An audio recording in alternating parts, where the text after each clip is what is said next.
ศิลปะ Little School จะชวนมาวาดรูปง่ายๆกันค่ะถ้าใครอยากให้วาดรูปอะไรคอมเมนต์กันเข้ามาได้เลยนะคะอย่าลืมกดไลค์กดแชร์กด Subscribe และกดกระดิ่งเพื่อจะได้ไม่พลาดคลิปวาดรูปใหม่ๆต่อไปค่ะช่วยกดติดตามเป็นกำลังใจให้ด้วยนะคะ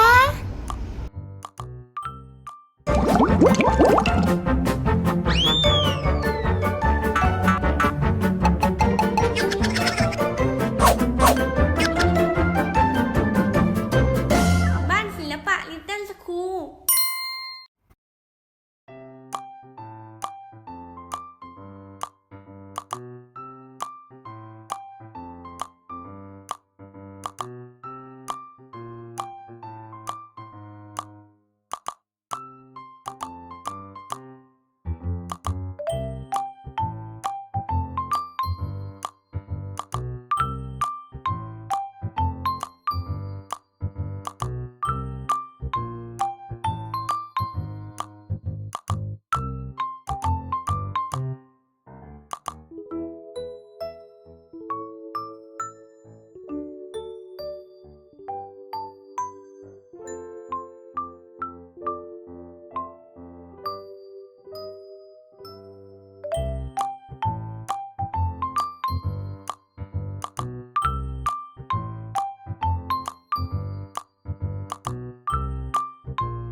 ดูคลิปจบแล้ว รู้สึกยังไงบ้าง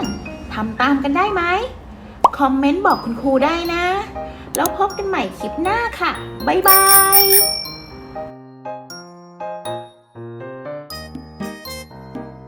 ศิลปะมีประโยชน์และทำให้มีความสุข